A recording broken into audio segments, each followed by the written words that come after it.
Então, vou passar a palavra para o deputado Paulo Teixeira. Vossa Excelência tem a palavra por 15 minutos. Obrigado. Eu quero, inicialmente, cumprimentar todas e todos presentes, cumprimentar esses três ministros, para quem nutro admiração pelo trabalho que fazem no Poder Judiciário.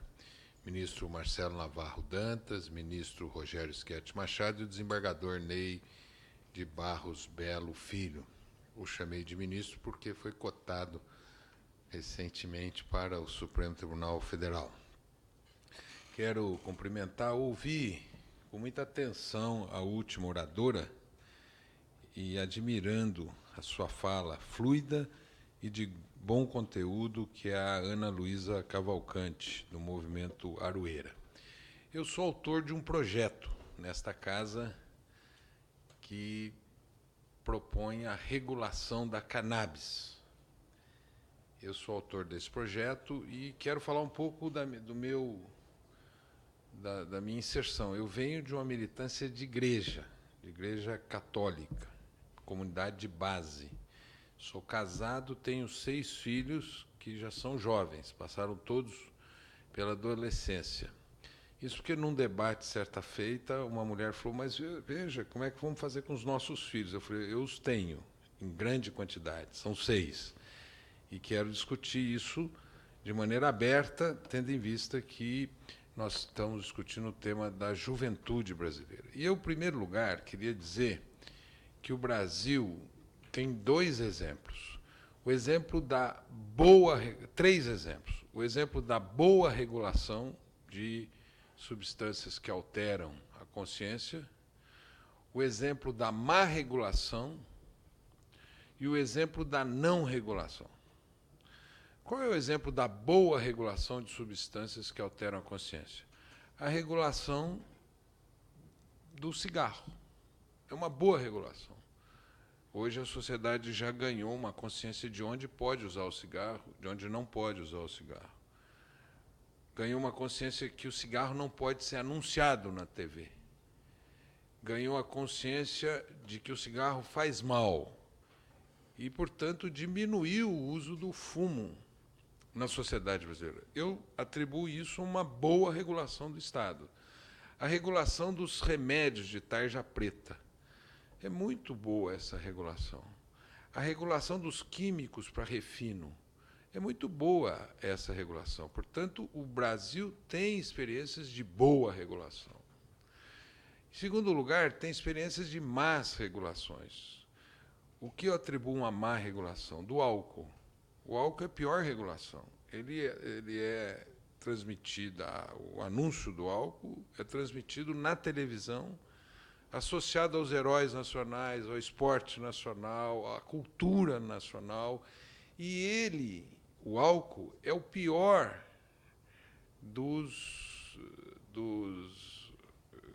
das drogas que são oferecidas na sociedade brasileira. Quando falam da maconha, aquela que dá o início a tudo, não é a maconha. O grande problema nacional é do álcool. E o grande problema do abuso é do álcool. O alcoolismo é o grande problema nacional. Nós deveríamos endurecer a regulação do álcool, impedir que o álcool seja anunciado na TV, né? E, portanto, ter um endurecimento e conscientizar a sociedade brasileira dos perigos do álcool. O perigo na família, da violência doméstica, do alcoolismo. E, então, nós temos uma má regulação que nós tivemos que alterar, e quem impede de alterar é o lobby do álcool, aqui dentro dessa casa. E a terceira experiência que nós temos é de não regulação. É o Estado dizendo o seguinte, eu não vou regular determinadas substâncias e vou deixar para o crime organizado regular. Então, é uma ausência do Estado. O Estado abdica do seu papel regulador de uma substância, por exemplo, a cannabis, que tem alto consumo na sociedade brasileira, e o Estado deixa para o crime organizado a regulação de preço, qualidade, quantidade e relações Estado-consumidor, de uma substância que tem alto consumo. E aí eu acho que o Brasil ele não dialoga com experiências mundiais em que os estados iniciaram uma regulação. Aonde que os estados iniciaram? Mais fortemente na Europa. Hoje você vai em Amsterdã, você vai num coffee shop e obtém a cannabis. Você, nos Estados Unidos, em vários estados americanos, você obtém a cannabis. Aqui no Uruguai, do lado, você obtém a cannabis. E um estado muito parecido com o nosso, onde esse tema está muito vinculado à violência, iniciou o debate, há uma semana tem um novo presidente, e creio eu que evoluirá para a regulamentação, que é o México. O México vive os mesmos problemas de violência como nós vivemos. Aí a pergunta é, a cannabis gera violência? Não me parece que dê esse resultado. Ninguém, sob o efeito da cannabis, é uma pessoa violenta. Pelo contrário, a cannabis exerce na pessoa um efeito de uma substância que gera uma espécie de um calmante na pessoa. Então, o que gera a violência? A não regulação. O fato dessa substância estar sob o domínio do crime organizado. E o crime organizado é violento por quê? Em primeiro lugar, porque ele tem formas próprias de cobrança de débitos. Portanto, se você dever a um fornecedor, você tem que... Ele mesmo vai exercer o poder judiciário, ele que vai exercer o poder de resolver o litígio. Ninguém que tem um credor da cannabis, ele vai levar lá para os juizados de pequenas causas. Ele vai dizer o seguinte, ou você paga ou eu vou te executar, ou eu vou ter os meus próprios tribunais. Tampouco, se um trabalhador para o mercado da cannabis tem algum problema, ele vai levar para a Justiça do Trabalho. Ele não vai levar para a Justiça do Trabalho. Quem vai...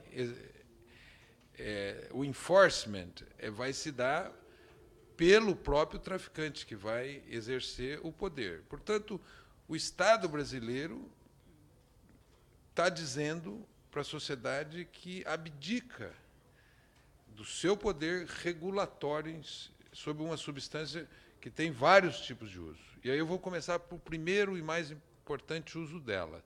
É o uso medicinal. Hoje você tem inúmeras doenças cuja solução se dá pelo uso da cannabis. Eu tenho um padre na região leste de São Paulo que abriu um debate sobre esse tema. Ele me recriminou muito quando eu propus pela primeira vez, e hoje ele abriu o debate. E nesse debate, nessa igreja, tem ido muitas mães que vão com seus filhos. E as mães e pais, inclusive as crianças participam desse debate, elas dizem o seguinte, olha, meu filho tinha 30 convulsões. Hoje não tem nenhuma convulsão.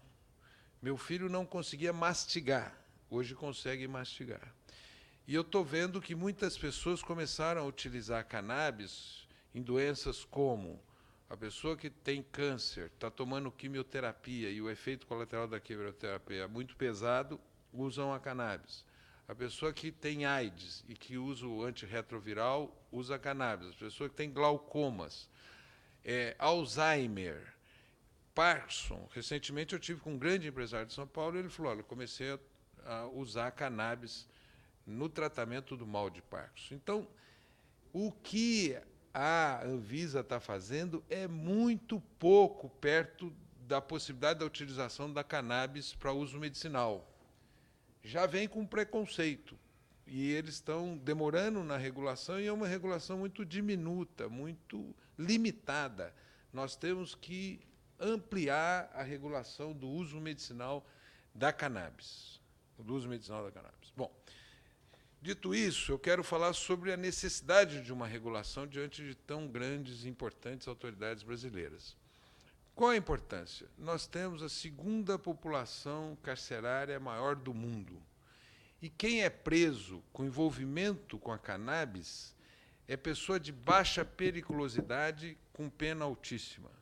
Vejam, a pessoa que é presa pelo envolvimento com a cannabis, normalmente porque é considerada traficante, é como se nós estivéssemos no dentro de um restaurante, pela oferta de cerveja, prendendo o garçom, que é a pessoa que distribui. Tá certo? ela não é uma pessoa que age com violência e ela não representa risco para a sociedade. Tem um estudo de duas professoras, Luciana Boatê, da UFRJ, e Ela Vieco, que é subprocuradora-geral da República, sobre tráfico de droga em Brasília e no Rio de Janeiro, dando conta que os chamados traficantes foram presos com pequenas quantidades, agiam sem violência e agiam, pequenas quantidades, agiam sem violência e sem associação, e eram primárias. Portanto, nós estamos prendendo pessoas primárias que agem sem violência, sem associação, vendendo pequenas quantidades, e colocamos num cárcere com pessoas que são violentas e que as recruta para a prática do crime. Por isso que, no meu projeto, eu proponho o seguinte: se é primária, não pode ter prisão. Então, eu estou propondo, não pode ter prisão flagrante, não pode ter prisão se é primária. E eu estou propondo, ainda nos marcos de uma ilegalidade, digamos assim, discutir o seguinte: quem é traficante e quem é usuário? A mudança da lei de 2006, ela atrapalhou nesse sentido, de uma definição objetiva entre traficantes e usuários. A lei portuguesa tem uma diferenciação objetiva. Traficante é aquele que tem consigo quantidade para o uso superior a 10 dias. Esse é traficante. E usuário, portanto, é quem está abaixo disso. Eu fui recentemente em Portugal, numa visita, num congresso, encontrei um moço oferecendo droga. Perguntei para ele: quanto se oferece? Quanto custa? E aí fui mais adiante, eu falei: de onde você é? Ele falou: sou carioca. Ele oferecendo em Lisboa maconha. Portanto, o aparato judicial não se importa com essa pessoa. Por que ela não se importa? Porque ela dispersa a polícia, dispersa o Ministério Público, dispersa o Poder Judiciário em questões que não interessariam. Se você quiser fazer o combate, que você faça no grande e não no pequeno. E Portugal foi muito bem sucedido nisso. Então, eu estou propondo aqui a não prisão em flagrante. Em segundo lugar, se é primário, ele tem e tem bons antecedentes, ele não é preso. E, em terceiro lugar, uma definição, um discernimento objetivo entre quem é traficante e de quem é usuário. Bom, dito isso, eu começo a trabalhar, eu não uso esse termo uso recreativo, eu uso o termo uso médico e uso pessoal. Até porque tem pessoas que se utilizam da cannabis durante toda a vida e não revelam qualquer doença. E as pessoas estão aqui dentro do Parlamento, estão no Ministério Público, estão no Poder Judiciário, que eu conheço pessoas que são usuárias em todos os poderes, no Poder Executivo, e que não apresentam problemas de saúde durante a vida inteira. Assim, o que o Uruguai fez? O Uruguai começou a atacar esse tema do ponto de vista da segurança pública. Qual é o entendimento que o Uruguai teve, senhores magistrados? O Uruguai teve o seguinte entendimento: o mercado de drogas, 80% é o mercado da cannabis. Portanto, se o Estado regular a cannabis, ele tira do crime organizado essa circulação de uma grande quantidade de recursos.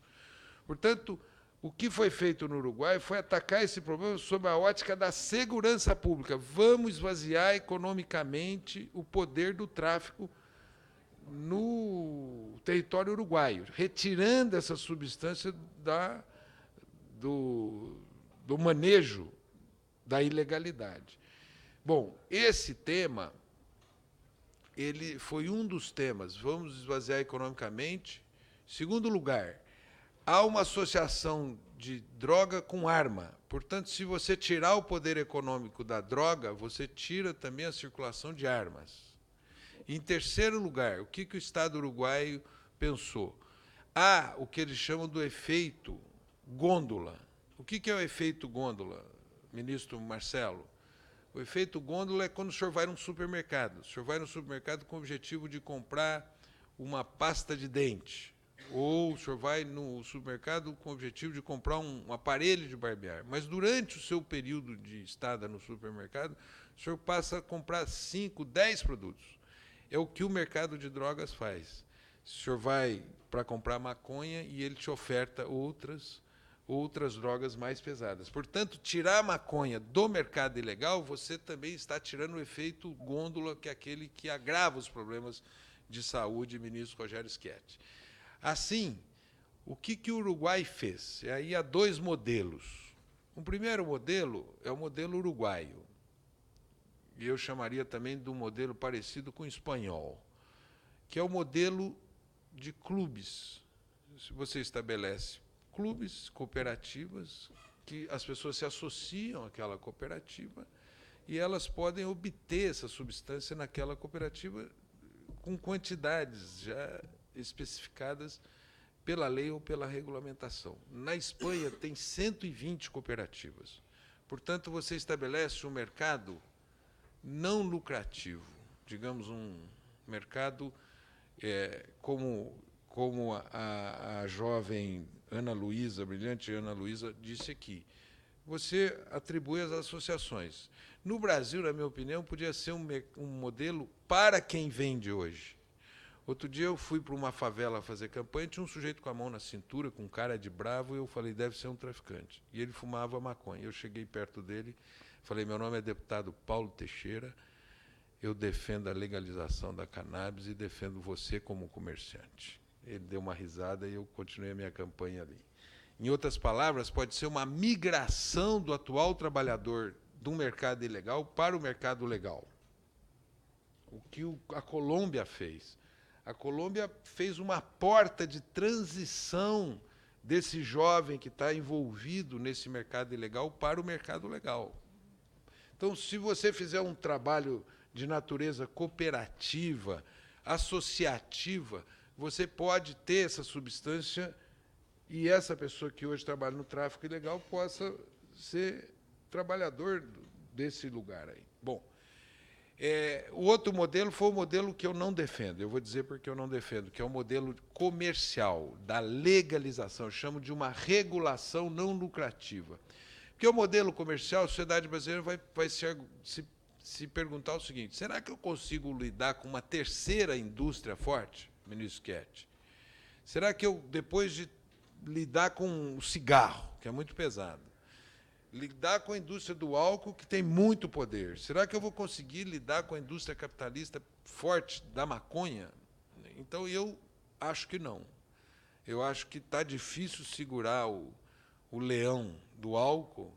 Se você soltar um outro leão, vai ser muito difícil de lidar com ele. Então, eu estou trabalhando com a ideia de uma regulação não capitalista, por assim dizer, que o Uruguai fez. O Uruguai fez os clubes, as cooperativas, a Espanha também as tem, e para a produção medicinal, você tem também cooperativas que podem vender para o Estado, mas não construir uma indústria forte que possa oferecer. Esse que é o problema, né?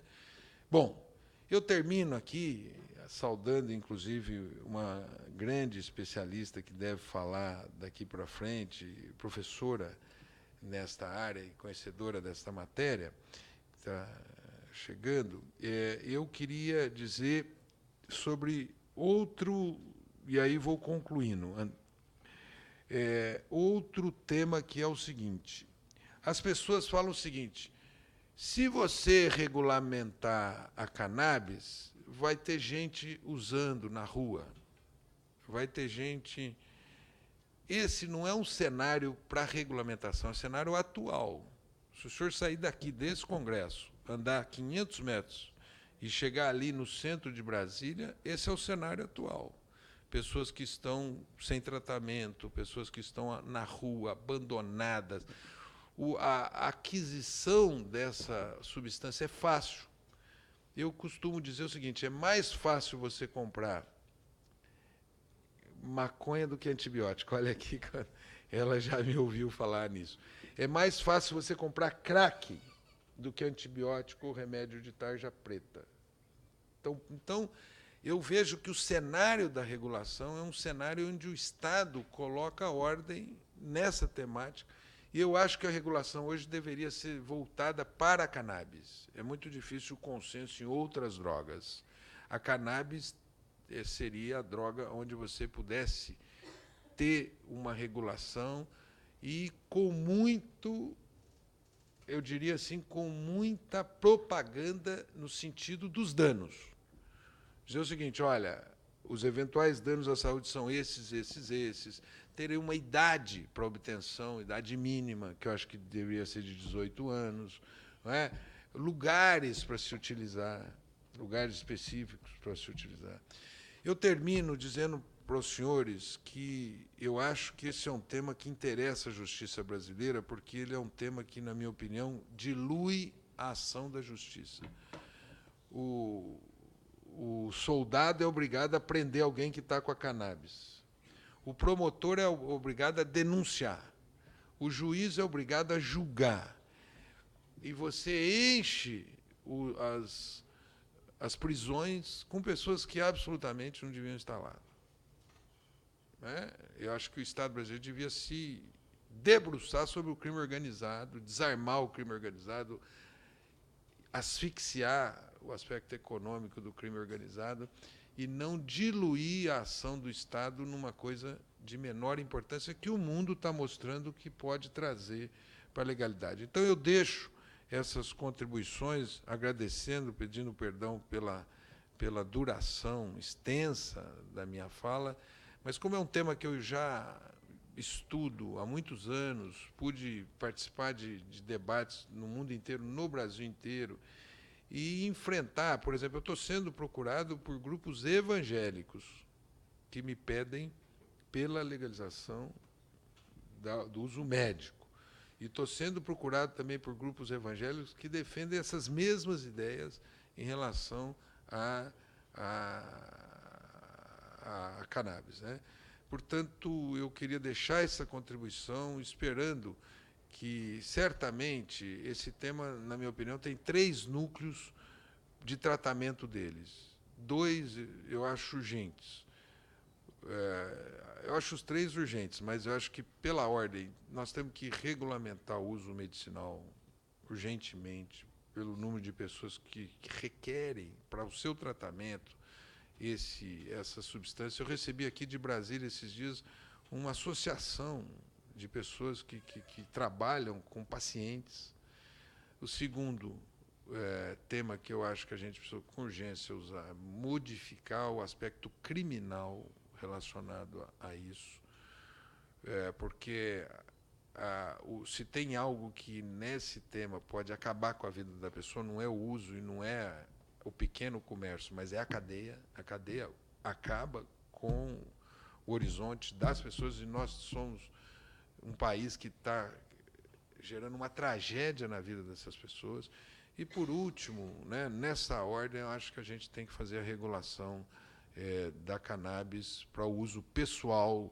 Eu não chamo de uso recreativo, porque nenhuma substância que altera a consciência pode deixar de gerar algum dano à pessoa, né? Eu vou mais além. Eu acho que até a alimentação no Brasil tem uma regulação muito ruim. Eu trabalho aqui com a regulação dos refrigerantes, para diminuir o grau de açúcar nos refrigerantes. Os refrigerantes brasileiros têm muito mais açúcar do que os refrigerantes estrangeiros por conta da indústria forte dos refrigerantes. Então, toda substância que diz respeito à saúde tem que ter uma regulação mais forte, e eu defendo a ideia que, para o Brasil, o melhor nesse tema é regular e não abster-se de regular. Obrigado pela atenção de todos os senhores. Comissão